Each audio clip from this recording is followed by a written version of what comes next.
you class China as a police state. I just wondered what you thought we were living here. Not a police state, Terry. Really? I wonder how many Chinese people have been thrown in jail for their posts on the internet compared to us. Oh, okay. Okay, here we go. It's just very... Go on, Terry, have your say, and then I'll... You know, you love to... you and James love to demonise people, like, for example, you know, the Russians, comparing them to Nazis and things like that. But, you know, look at what America did as soon as someone put missiles The Russian government, Terry, not Russians. Well, the Russian government, even. That's what I'm talking about. You don't talk about the fact that we've been poking the bear by trying to put NATO on their doorstep when we agreed many moons ago that we would never do that. Well, it has been talked about on my programme many times. Yeah, but again... But it hasn't really, because Terry's decided it hasn't. I'm telling you, it has, Terry. Okay, and again, so you're now saying potentially, what, all Chinese people are spying for China? Is that your... Do you actually have ears, Terry? I've explicitly said the opposite at least 3 times since 3 o'clock. Right, so it's just a dig at Prince Philip then, is that what it is? What? What is this that you're talking about? What? Well, what I heard you Prince Philip's dead. Sorry? Prince Philip is dead. Prince Andrew. Oh, Prince Andrew. Are you going to try and do a James tie me up in because I used the wrong word? Yeah, well, it's quite a difference. A dead prince called Philip and a living one called Andrew. You knew who I'm talking about. So I genuinely didn't. No, it's nothing to do with Prince Andrew then, no? This article you've put out. Oh, I've mentioned him as well. Right, okay. So did you not hear me talk about Prince Andrew? Well, the only bit I've heard... I've just interviewed a royal editor, literally seconds before your call. Right. Well, again, I was talking to your producers or whoever it is that puts the phone on, so I didn't hear that. But my point is... I mentioned him at the top of the hour as well. Wrong, you haven't heard much, Terry. I think are you sure you're calling the right programme? Yeah, alas, I am, yeah. But from what I gathered, you mentioned about should we be wary of certain Chinese people? No, is that not what you were trying to portray? No. No? No. Okay, maybe I was listening to a different station. I explicitly said to ask difficult questions about a nation is required sometimes, but that doesn't... And what were those questions? Well, we've been talking about them for the last 10 minutes with Elizabeth Braw and ITV's royal editor. How do we do business with them? What do we make of some of the people in this country who have high-level positions, like this man who's been named today, and their involvement in this country? What do we know about the reason for the numbers of Chinese students in this country? It's not about... I've explicitly said several times, Terry, this is not about saying Chinese people in this country are to be suspected of being spies. I've explicitly said it multiple times. Well, if I might be so bold, Terry, I think you've got listening difficulties. Well, maybe I have, but maybe you've got learning difficulties. Maybe I have. What is it you'd like to teach me? How to produce a show that maybe is not biased to one side and is a level playing field. But again, you've been taught by James, so... I haven't been taught a single thing by James, if you don't mind. I think you have. What do you think we do? Go out after work and I have lessons from James? This is what I picture: is you either meet up at Waitrose or Home Foods, and you basically come up with the biggest load of nonsense you can to try and to give to the lefties that listen to most of your programs. And where do you meet your friends to discuss things?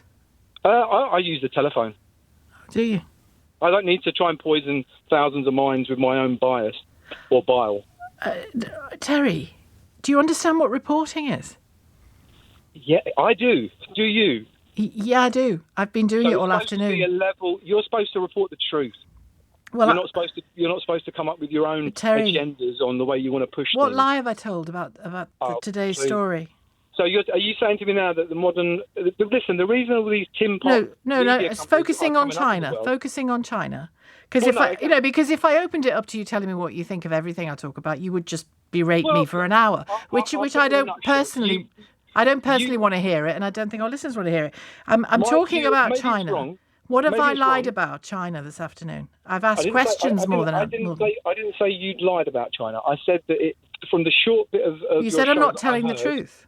No, I said from the short bit of your show that I heard, it just sounds as if you're questioning, or that maybe the Chinese people that are students next door potentially might be some kind of spies for this I can't. This police nation that they come from. Well, they do, but I can't stress how often. Have you been to China? No, I haven't. No. All right, I have. And I would say it's a much freer and easier living place than it is here at the moment. Any plans to move there? No, I wouldn't be able to. I don't think they've got a good immigration system there. They keep the riffraff out.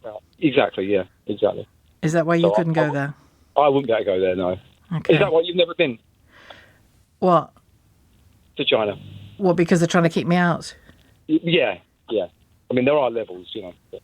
Yeah. What would I fall into? Oh, I don't think I have to say it on the air. Have a go. But I think James swims in it a lot. So.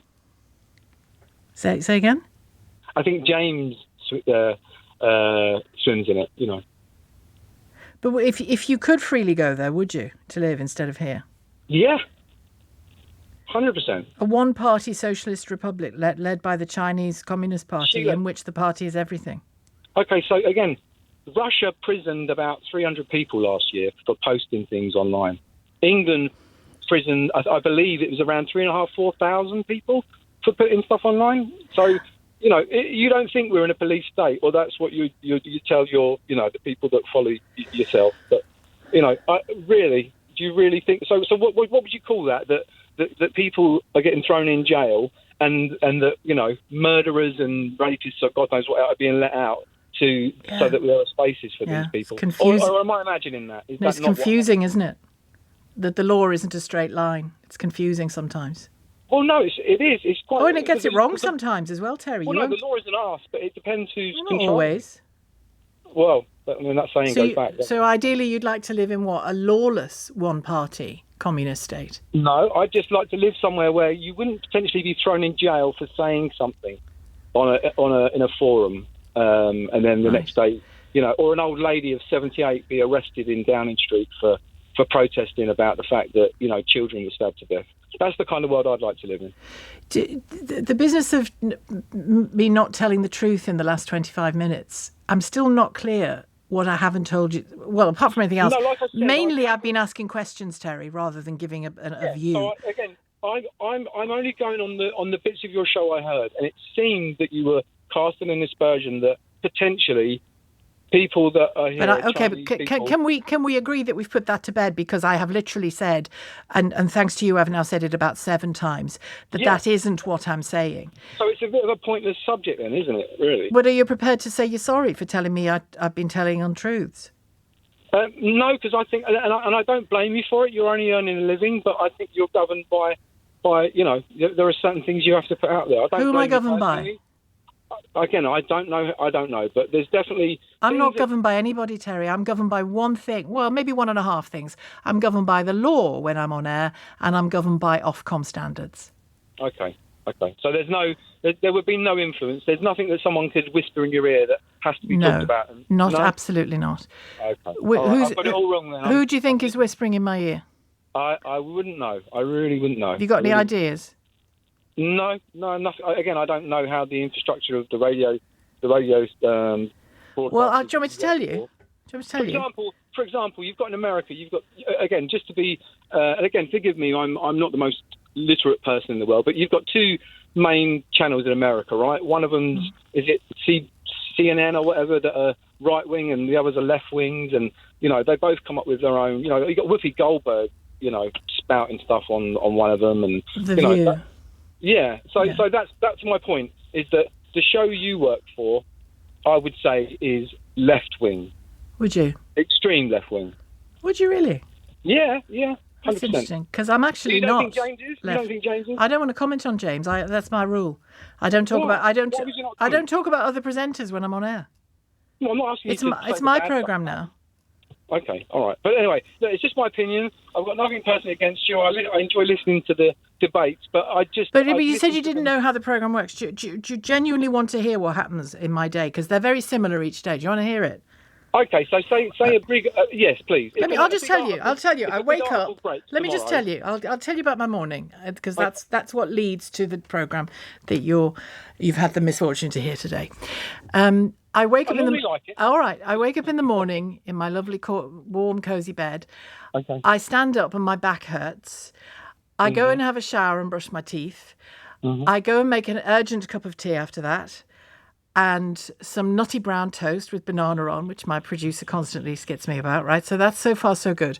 Okay. Then I and the producer, a lovely young woman called Shivani, she and I talk about the stories we've seen, sometimes talk about just things we've seen, people we've spoken to, issues that might be interesting, stories that have come up on the programme the previous day. And we thrash it out and we talk about what might be of interest, what might make a good phone-in topic, what might be a good news conversation to have, but not necessarily prompt a conversation like this one. And we thrash it about with texts for about, half an hour in the morning. And then later in the morning, we speak over the phone.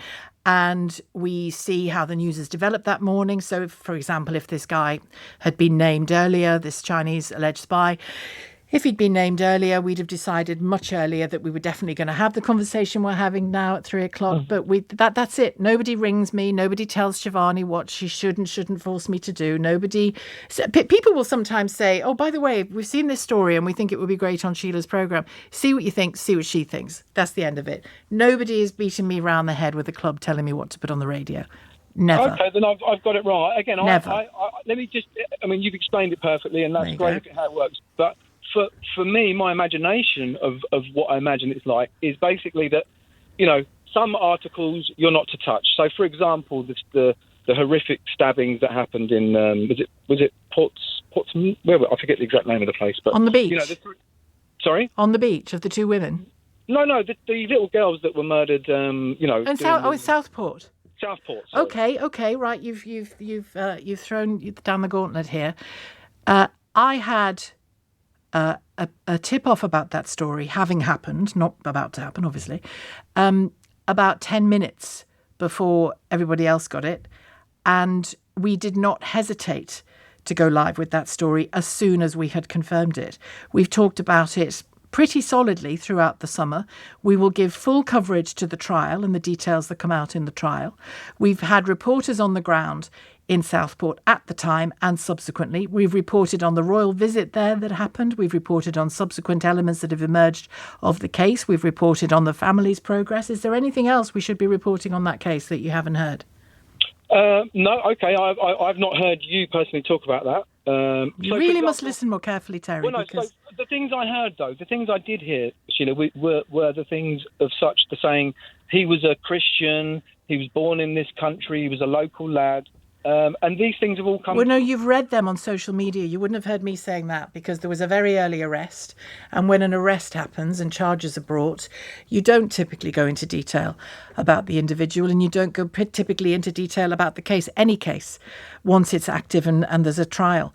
That's set as well. It's just normal, Terry. I know there's lots of people out there who'd like to think that the powers that be got together, then rang me, then rang James, then rang Nick Ferrari, then rang everybody on the Today programme, then rang everybody at Channel 4 and said, don't mention the Southport story. But I hate to divest you of your opinion, Terry. You're wrong. That isn't how it works. It isn't what happens. And I would urge you, if you're going to ring me to tell me I'm the worst presenter on the worst programme in the worst country on the planet, have the good grace to listen a bit more carefully.